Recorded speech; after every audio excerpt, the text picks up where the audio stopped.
Welcome back, ladies and gentlemen, to another edition of Through the Fire. I am your host, Ryan Wickline, and today we are joined by a very special guest. She is a podcaster, speaker, and author, Ms. Genevieve. John V. Skory. Sorry about that. You told me before, and I still end up butchering It's okay, Ryan. Don't worry about it. There's a lot of syllables in that. it. A lot of syllables, a lot of vowels. That's what I said. I looked at it before, and I thought I had it, and I was like, close, and I still ended up butchering it. It's all good. It's good. Good. Thank you for having me. I'm excited to be here. Hey, I'm excited to have you. I'm ready to dive in here if you want to hear your background and what you kind of have for us. But so let's dive in here. So the number one question the audience is probably wondering, who is Genevieve Skory? Who is she? That is a fantastic question.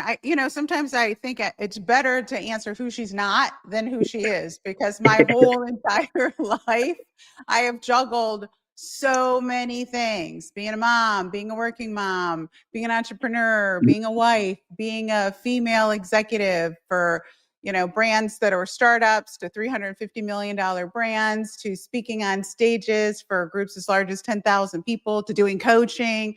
I'm just honestly, at the end of the day, a person trying to do this thing called life with the most enthusiasm, love, and commitment to being the best I can. Honestly, that's it. Like, that's kind of my whole goal, is like, do I wake up every day and ask myself, are you being the best you can today? Because I think that's expected of us. And it's hard sometimes. So I've been in coaching. I've had some businesses that have been wildly successful. I've had some businesses that have not been wildly successful. I've worked for companies that, as I mentioned, started out strong and then didn't make it. And then I've worked for companies that were turning around, things were turning around. And I've seen all stages of, entrepreneurship, business development, people development. And now I take all of my lessons and try really hard to help people with some shortcuts. although I know people will say there are no shortcuts. I think there are some tips and tricks that will help lessen the learning curve. And so what I do now is coach predominantly women, some men, women, on how to take their incredible idea. And I do think that if somebody's brave enough to venture into the world of birthing an idea, right? I think it's obviously an incredible idea, and helping them get it to the size that they'd like it to be and create the impact that they want. So, does that answer your question? Yeah. What In inspired 5 you to? chapters. Yeah, you gave us a little bit to unpack there. Yeah. Like, what inspired you to start coaching? Well, when I was working in the corporate world, a lot of the roles I had were coaching in essence, but I also had this dual role of, when you're an executive with a business, your obligation is to make money for the business, and especially when you're in sales.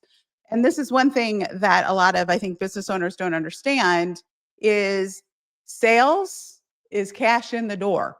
Like, that's the thing. Very few businesses have a money tree where you just go out and pick those, dollar bills off and put them. Like, if you're not making sales, you're not paying for stuff. And if you're not paying for stuff, the runway ends. And I've just seen so many people get started with either bad advice or spammy advice, or outdated advice. And I had a lot of help. I had a lot of great mentors. I have had the blessing of meeting a lot of cool people that were like, yeah, do this, don't do that. And so I'm at a stage in my career where I want to kind of, you know, pass the help along, pass it Yeah. along. Awesome. Can you touch on some of that spammy advice that a lot of people have gotten, the bad advice? Well, anything that starts with, um, in my world, hey boss, or hey girl, or just anything that isn't authentic or relational. Like, I know that in sales, you have to be able to start your conversations. Like, you have to be looking for people that need your help.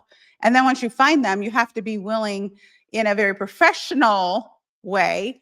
And I always say, in a consent-based and safe way, continue the conversation. So to me, conversations that set off people's "I'm being sold to" alarms are spammy.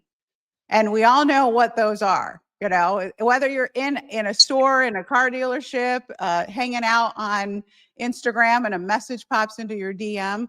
It's any sort of unsolicited and impersonal. I think it has to be those two things: unsolicited and impersonal communication about your product or service that has a buy me vibe before you even really know if you can help that person.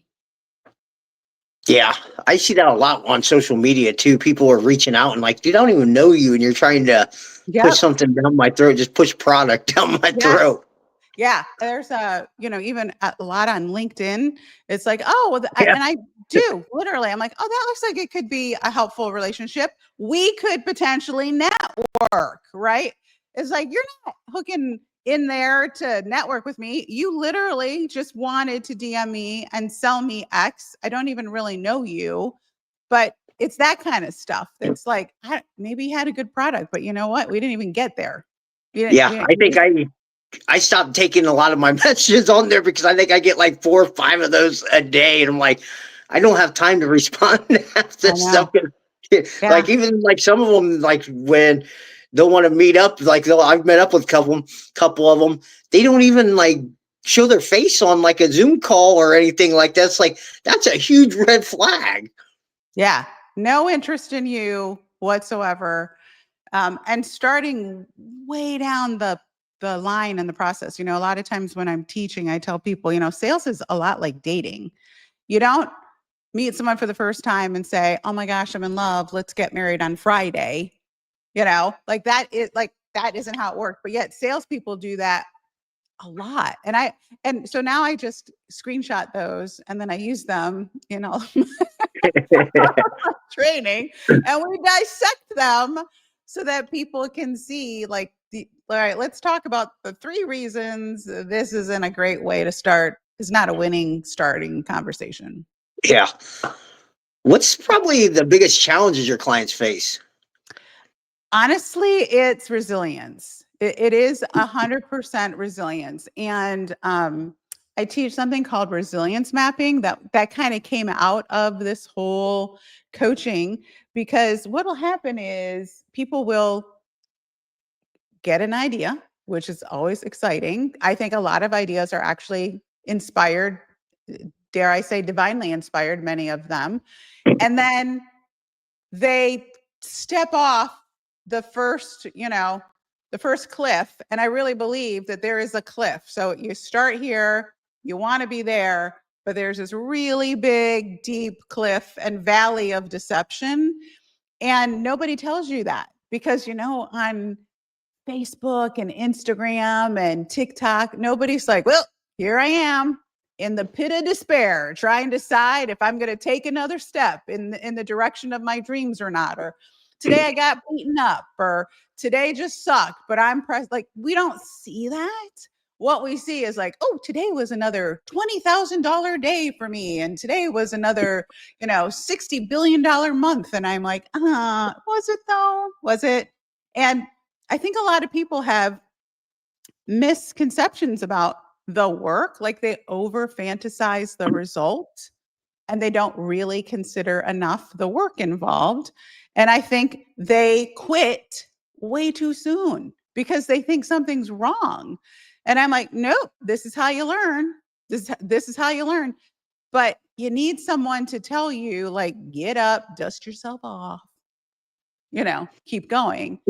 And I think people struggle. Honestly, I think that's the biggest struggle. I think people struggle the most with, it's not as easy as I thought it was going to be because it's so glamorized that I thought It was just going to happen for me overnight. Yeah. Well, nobody wants to post the days that they weren't able to eat that week on Facebook, you know?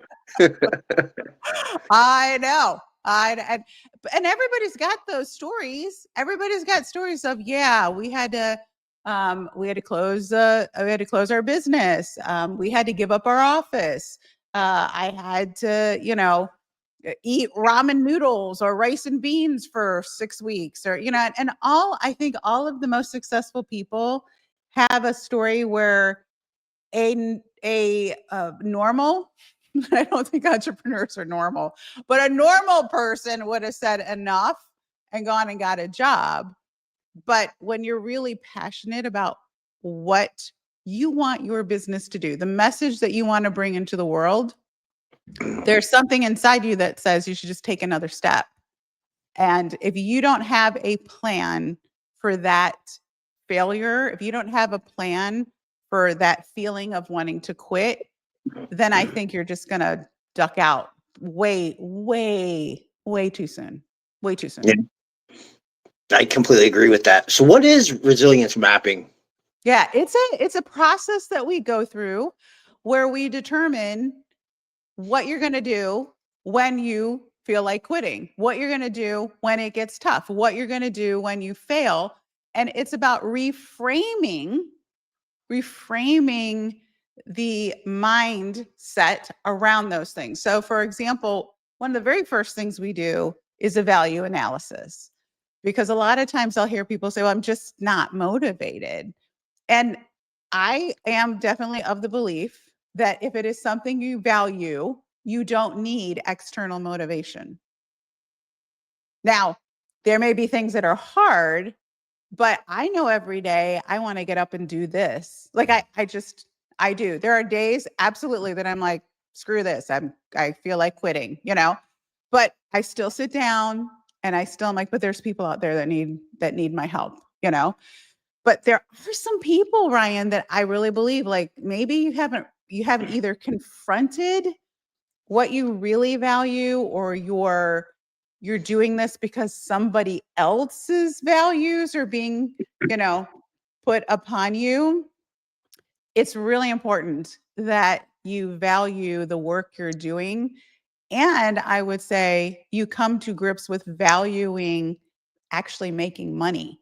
And there's a lot of head trash for people around that. So I can't teach you all these tactics. I can't teach you a strategy. We can't put a plan in place if really at the core, you're telling yourself there's something wrong with what you're doing, if that makes sense. So we Yeah. really look at values, and then we map out based on your values, all of them, right? The top 3, which by the way, it's never just work. It's never just work, right? We talk about how are you going to be able to set this up so that you win every single day? What can we measure that every day you control, that you get to count as a win? So a lot of times people are like, well, sales. I'm like, well, you can't really control sales. Sales are a byproduct of a lot of things you do. But if all you're waiting for is a sale to have a good day, that's going to be hard, right? Yeah. So maybe it's every time I talk to someone and I exchange energy with them and I have a great conversation and I'm just like trying to make Ryan's day better. Like I get to write down on my thing today, like, check. I had a conversation today that I believe changed somebody's life or the world in a positive way. And that's something I can control. So check. Maybe it's I sent out 3 personal emails to people who I really do care about and want to talk to them about the business. Maybe it's I started 3 new conversations with people on about. Maybe it's I smiled at people today. Like it can be anything that aligns with your value. It could be I spent time with my children today. I went for my walks today. But there has to be something, and this is something that I personally learned being a type A crazy control freak, reformed hustler, still reforming hustler, was that all the things that I wanted to measure my happiness and success on, Ryan, were all future based. So it was like, I'll be happy when this happens. I'll feel satisfied when that happens. And it's like, well, that's way in the future. So until then, you're not having a good day. So, and that's really important, right?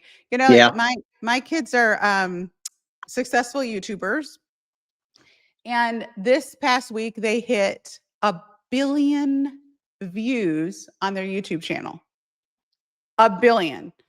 And I did the math and I was like, okay, so if people watch just 1 second of these videos, it would take you 31 years from start to finish to be 1 billion. And they were like, meh, meh. And we still haven't had this conversation, but the conversation I want to have with them is, why aren't you celebrating that? Because that's a huge accomplishment that most YouTubers will never experience.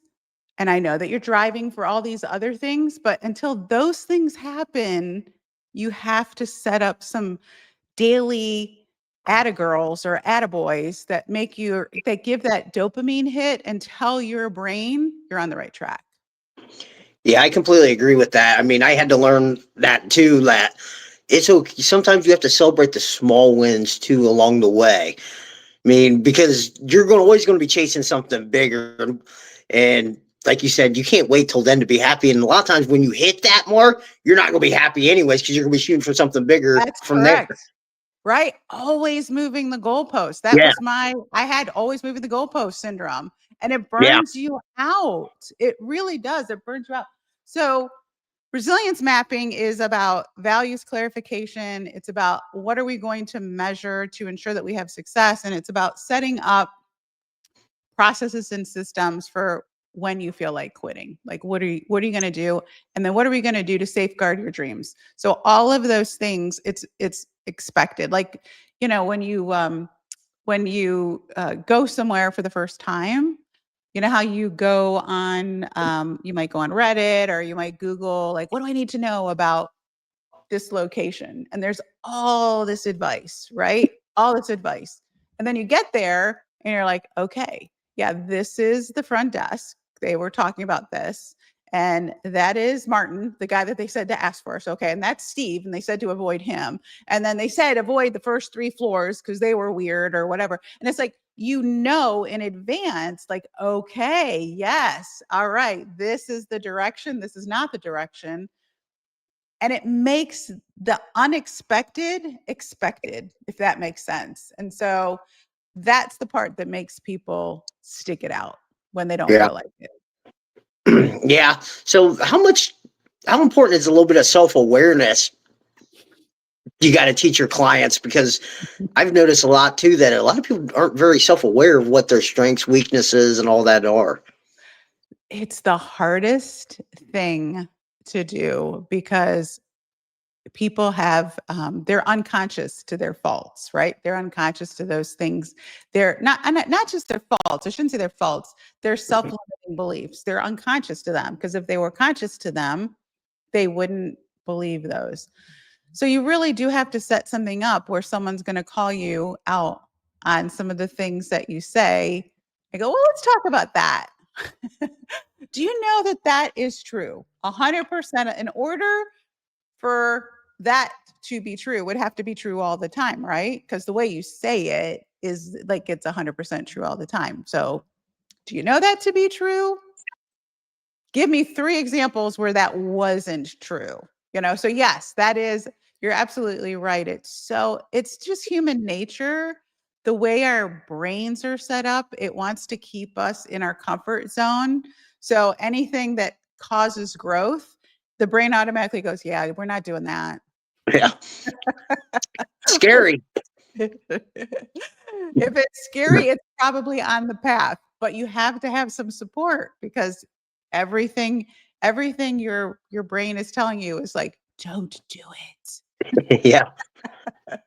How did you discover your framework then that you use? It is based on a lot of study. I do believe school is never out for the professional. So I have learned a lot of great stuff from so many great salespeople and mentors. I also am a bit of a pattern nerd. So I can, and it's, I used to think it was a bad thing, honestly, that I could detect things that other people couldn't detect and I could detect them faster. And I realized like, oh no, that's actually like a superpower that I can see those things. So I'm a really good aggregator. I'm a really good pattern analysis person. So like I'm like a pattern analyst, and I can look back and go, well, this is analyst. Sorry, that's the word I'm looking for. I can look back and go, well, that's why this worked, and this is why it didn't work. And I just started writing those things down because, Ryan, when I first started in this business, I didn't really even want to be in sales. So I had to figure out how to cause the least amount of trauma to myself. So I started taking my notes and testing my theories. I love how you just said that about patterns. I don't think anybody, a lot of people realize that, like, and I do this with like the athletes I work with too. Like, I look for patterns that they have because everything is like based off patterns Yes. in my mind. I mean, if you figure out the pattern of what's causing that or causing you to fail, you can fix it a lot quicker. 100%. Just like there are recipes for success, there are recipes for failure. And if you can figure out the patterns for both, you're going to be in a really good place because you'll be able to know what to avoid, and you'll be able to articulate what to double down on. Yeah. So, so how important is it to being able to shift your perspective from failure to seeing everything as a stepping stone to your long-term goals? Yeah. So, part of what I teach in resilience mapping is something that I call failure fluency.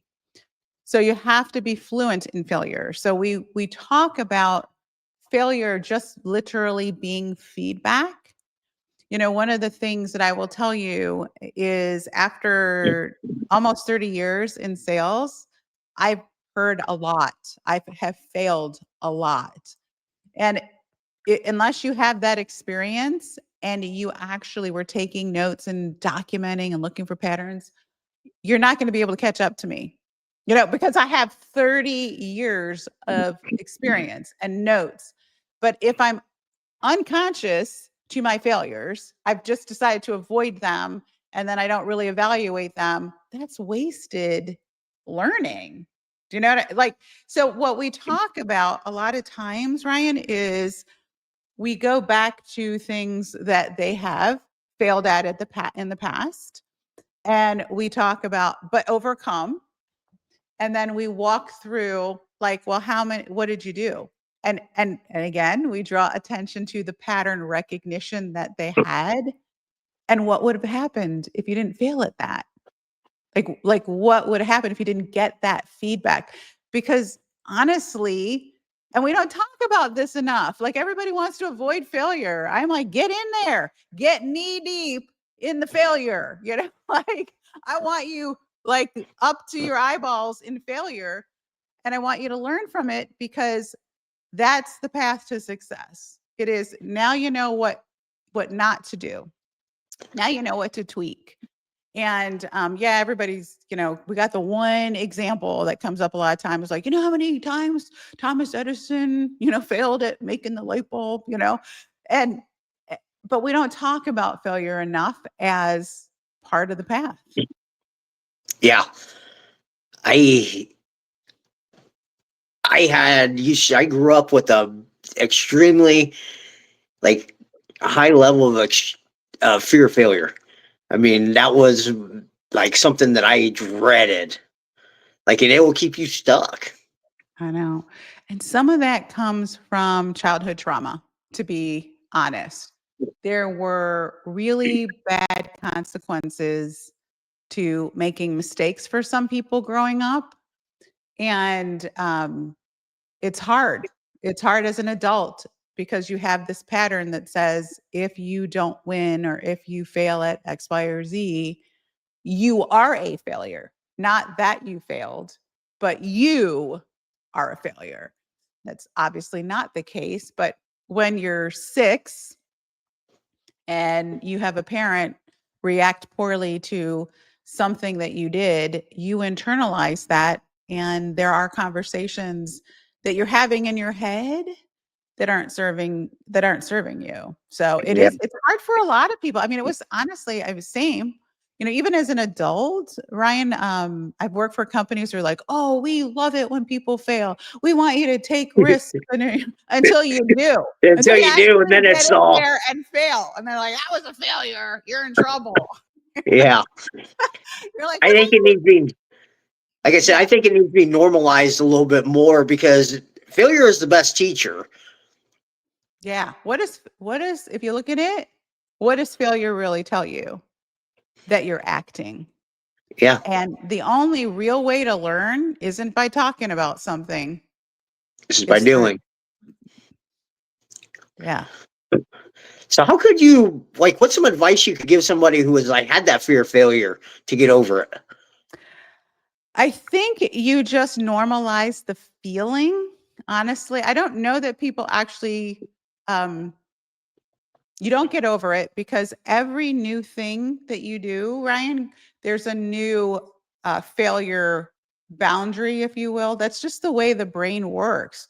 Until there's some sort of recognition on behalf of your brain that that didn't kill me, right? Your brain is actually trying to protect you.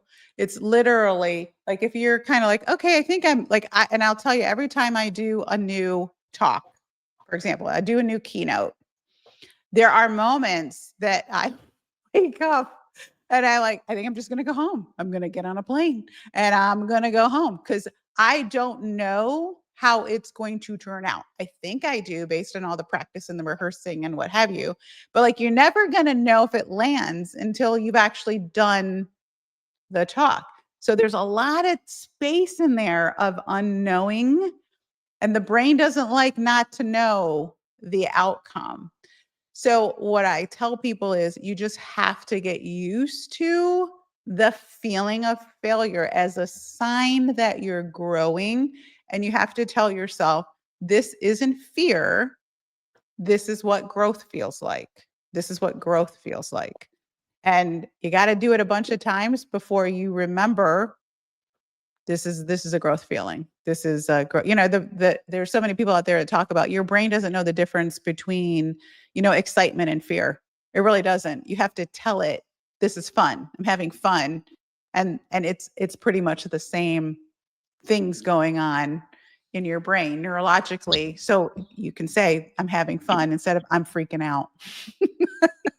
Do you have any tips for somebody wanting to set goals, Yeah. like on how to set them? Yeah. I think goals are double-edged sword. I think if you use them to beat yourself up, not great. A lot of people do use them to beat themselves up. I think I'm all for SMART goals, the whole, measurable and time-based and all that kind of good stuff. But what I think is profoundly important is making the goal experiential. So instead of when I make $1 million, like I'm going to make $1 million, right? I think it's more helpful for it to be experiential. Every time I feel like I'm on the right track, that's my goal. I want to feel like I'm on the right track more. So like, again, the goal tends to be future based. I'm a big fan of, okay, those are great, but you also have to have those goals that create daily habits. And like making $1 million is not a goal that creates habits, right? What does that break down to on a daily basis for me? So that I do it every day and I get to $1 million, if that makes sense. Yeah, I think like building an action plan and what like, and completing that daily and then weekly, like Yeah. those things is way more important than Yeah. that's the way it's go build them habits so you can actually accomplish those goals in the future. Yeah. And I think if they're emotional, they're better. So I want to feel good about the work I'm doing on a daily basis. Okay. How are we measuring that? Well, I'll make 3 reach outs for the purpose of connecting with people and improving someone's life. And I believe that that's a real thing that people can do. So if I'm calling you to get a sale, that is inherently different than I'm calling to connect with you and see if I can better your day. Now, obviously, the more of those sorts of reach outs I have, the more conversations I start, the higher the likelihood is that I'm going to drive some sales. But if all I'm thinking about is this end goal and not our interaction, it's very transactional. And transaction based selling is for like the ultra, like boiler room salesperson mentality. And most entrepreneurs aren't that. Yeah, I agree with that. I mean, Even like, even as is like a coach for athletes, it can't be my goal is to win the gold medal, right? It's got well, to that be is the end goal. The end goal is that, but I mean, it's about helping them develop good daily habits that's correct. and and be like more emotionally fit and physically fit and become better people. Yeah. And especially the become better people part Yeah, because and that's what it's mostly about to me. yeah, because everyone can win that goal. But how many people are actually going to earn a gold medal? Yeah, some. I mean, but that's always the end goal. That's what you're chasing. But like Yep. I focus more on helping them transform their lives to become better people in the long run. And still drive Yeah, toward that. pursuing that. Yep. Yep. And then what happens is at the end of the day, if you're coaching 10, 20 people got great results. I mean, even if you think of from the standpoint of if we tease this out a little bit, well, there's how many times can somebody actually have the opportunity to win a gold medal? Well, in the Olympics, it's once every 4 years. So Yeah, does that mean I'm only hitting my goal once every 4 years? But if you can make it about these other things like becoming the kind of person who would win a gold medal, becoming somebody in the process, that grit, that stamina, now you've got 20 people who really had successful years, yeah. you know. That's what I mean. And that's why I have them do towards the end of this, like the end of the season, even if they didn't hit their goals. It's like think about do some self reflection. Where are you now compared to where you were last year? Did you improve? Yep. And almost always time the answer is yes. I'm like, then it was successful. You're not going to make this huge jump from here to here, in 1 year. Like it's almost impossible to do that. It takes years of doing this type of work to get there. So as long as you continually steadily improve every year, you're getting closer. Yeah. Yeah. And I think too, for me anyway, it's about how I want to arrive at that goal. So I want to, if it's, is it I want to make $1 million without selling my soul? And, is it I want to make $1 million and still have time from the people I love and experiences with those people I love? That's a very different goal than I'm going to do whatever it takes to get to $1 million. And I have, I've gotten on that train before. Yeah. Well, I've seen a lot of people on that train, and you can smell through it when they kind of reach out to you, and it's like you don't even care about me. Why? I'd much rather do business with somebody that there's a you know win-win for both of us. Yeah. To work together, to network, and like more relational than hey, you try to take advantage of me just for your own good. Yeah. Or they miss too many family things, Yeah. or I remember being on quite a few family vacations and taking Zoom calls. I'm on PTO And I'm not a brain surgeon. So I get if you're like a brain surgeon and your patient is crashing and somebody needs information, I get that. And even smart doctors have doctors on call. But there's something about us type A people that we're like, only I can do it. I got to be available. I'm afraid to not hustle. And, your family pays a price for that. Yeah.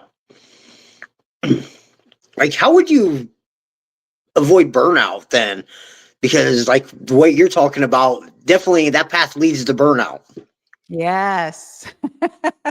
So it one of the things is you have to decide what kind of business you want to have, if it's a business, or you have to decide what kind of experience you want to have in that goal, which is why I think goals need to be super experiential. So in a business standpoint, you can't scale if you're the thing. Like you can't. But a lot of people learn how to juggle multiple plates at the same time in business. So it becomes this thing that you get used to doing, and you actually rewire your brain to hustle all the time. Now, a CEO, someone that runs the business, is not the person that's doing all the implementation. And so if you want to talk about how to avoid burnout, one of the things you have to do is you have to decide what type of experience do I want in the end game. So do I want to own a business, or do I want to run a business? And because that changes some of the decisions you're going to make about how I get there, who I hire, what I say yes to, what I say no to. And I think that hustle is definitely the foundation. And I'm not saying, hey, we're going to hustle, but I mean like toxic hustle becomes the foundation for burnout. And it's really too bad, because there are a lot of people doing a lot of really great things that if someone had just said, hey, let's restructure how you got this working out, the thing that they're working on would have actually been birthed, and the world would be a better place in some way, shape, or form. Yeah, we just talked about that too on our like pre-interview, Yeah. is that like about like I was burnt out there for a little bit and I had to take a break. I mean, it was like my priorities list. I sat back and talked with some friends. They're like, your priorities are out of whack. Yeah. It's like I got to get this flipped around before I even can do anything else for anybody. Yeah. And that's part of the resilience mapping for me, because somebody, your coach, mentor, is actually, if I understand what your values are, I can be the protector of those values for Yeah, you and with you, so that I can say, remember when we talked about this? I don't see you doing that. So what was happening? And you don't, because I'll be honest, it's addicting, right? I will tell you, winning is addicting. I love to yeah, win. so there. Winning is addicting. Being successful, being desired in business, and having people want you to be here, there, and that's all very addicting. It's also very toxic, because you can't scale that. It doesn't last forever. I had somebody tell me once, a friend of mine whose husband is a big executive, and he said, you don't really know how to relax. And I was so offended by that. I was like, what are you talking about? And I love what I do. So it's always fun. And I'm like, okay, that's, that's the BS I told myself, that it was so much fun. But I was literally just addicted to being busy all of the time, until you fall over Yeah, mentally, emotionally, spiritually. yeah, been there many, many times. What Same. inspired? Yeah. So, what inspired you to start speaking on stages? It's part of my job. Honestly, it was conferences are a great way to reach a lot of people at the same time. So, what I remember hearing at a very young age was, you're a great storyteller. I remember hearing, like, I had a friend whose mom, every time I went over, she would just sit and listen to us talk. And every time I left, she'd go, "You're such a great storyteller. I love your stories." And honestly, I think it started in back in the day, Ryan, when we didn't have cell phones. We had to pass each other's notes wrapped up as little footballs. So that is how we would communicate. And one of the things that we like to do in my friend circle is we loved to parody something that happened to us. So we would actually write these episodes of something we all experienced. So I learned to tell stories at a really young age. And I also started in my adult life, started to go to trainings. And I remember thinking, this is a really important topic. The way it's being delivered is awful. Like, it is awful. Who's who's teaching you how to, and then that pattern recognition thing kind of kicked in, and it was like, what made that good? What made that bad? What made that interesting? What made that something people wanted to listen to for hours? And I started to perfect my teaching style because it was easier to train a bunch of people or speak to a bunch of people than all of them one-on-one. Because what I found out, which most speakers do, is there are very few unique problems. Very few unique problems. So what I wanted to do was be able to effectively communicate to the most people at the same time as possible. And that is what, whether it was, I'm going to speak in front of, the church group, or I'm going to speak in front of the parent group, or I'm going to speak in front of the business meeting or the network meeting. And because I do really have a desire to see people succeed. And a lot of times I really do. And not a lot of times I do enjoy hearing from people that have failed and then had success, but I also completely want to normalize it's a journey. Keep at it. You can do it. And so that was kind of my motivator, was like, don't quit. Don't quit yet. You're not ready to quit. What are the key elements to an impactful keynote then? I think it is, one, knowing the impact that you want to create. So it's really, to me, not about spewing information. Anybody can spew information, and so many people do it and not even do that well. But especially with the access to AI, nobody is at a loss for how-tos. Like, all you have to do is figure out how to put in a decent prompt, and ChatGPT will tell you what you need to know. So you have to decide ahead of time, what is it that I want people to think, feel, and do as a result of having spent time with me? And then I believe in building out the talk to address those specific things. And every line in the keynote has to be justified based on, does it make them feel the thing I'm asking them to feel, think the thing I want them to think, or do the thing that I want them to do? And then, so that's, to me, how you set up what we're going to talk about and what stays and what goes. The other thing is something I think just takes genuine practice and coaching, which is something I call throwing yourself into the audience. So you want to know your content so well that every single person in that room feels like you are this close to them, talking to them. So you have to do this thing with your energy where you really are. So I come also from drama as a child, drama and, theater and stuff. And, the director always say, throw your voice way in the back of the room. And this is kind of like that, except I tell people, fill the room with your energy. Fill the room with the experience of you.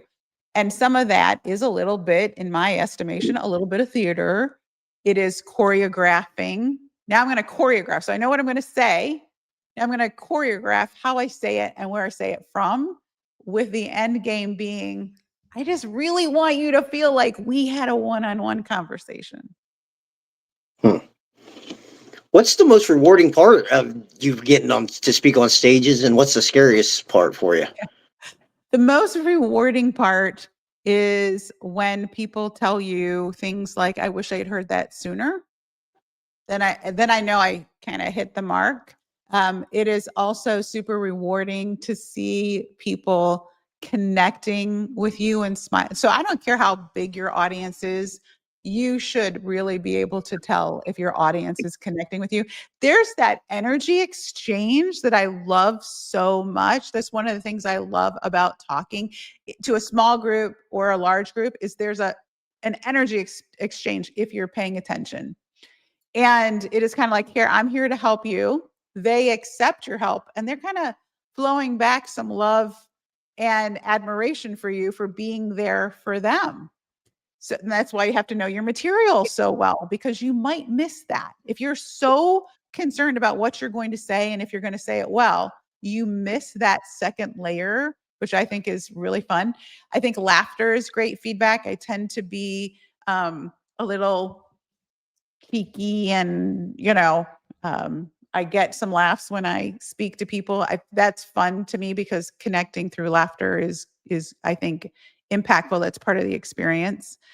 And what scares me the most is it's always that first new talk because I always tell people, you really want to see my third talk. You really want to see the third one or the fourth one because by then you've kind of ironed out all the kinks. And they're always still, I think, largely very good. But you have to be vulnerable. There's that vulnerability. There's that moment of vulnerability where you step out and they're like, it's Genevieve Skory. And you're like, I don't know what you're expecting. Like there's a part of did they tell you what to expect? Am I on the right track? There is that moment of vulnerability. And it sometimes it can feel like you're falling because you're not sure, until you actually get into it. And then I know that I'm on when time collapses and I'm like, oh my gosh, I'm out of time. Like time just went and I was in the moment, but I was really, connecting and it just felt really authentic. Awesome. So how many keynotes do you kind of have then? Different ones. So in the last few years, I've averaged probably 6 big ones a year, and then definitely weekly Zoom opportunities, but I wouldn't consider those necessarily keynotes. Yeah. But I've been doing it for 15 years. Ooh, So nice. I have a lot of A lot of experience, huh? I failed a lot. How can people get a hold of you? The best way to get a hold of me is Instagram or even my website. My website is just gskory.com. I don't want to have to ask people to spell out my name. So it's just gskory.com is a great place to get a hold of me. And I'm on all the social channels, Instagram and Facebook and LinkedIn. And those are the primary ones. Awesome. And I'll put that in the show notes too for anybody looking to reach out. Absolutely. Is there anything that we haven't covered that you want to talk about? No, really, there's not. This was very thorough, and it was hopefully great conversation for our listeners. I enjoyed our time together. I did as well. Okay, final question. What is one piece of advice you'd like to leave our listeners with about overcoming adversity? Don't quit.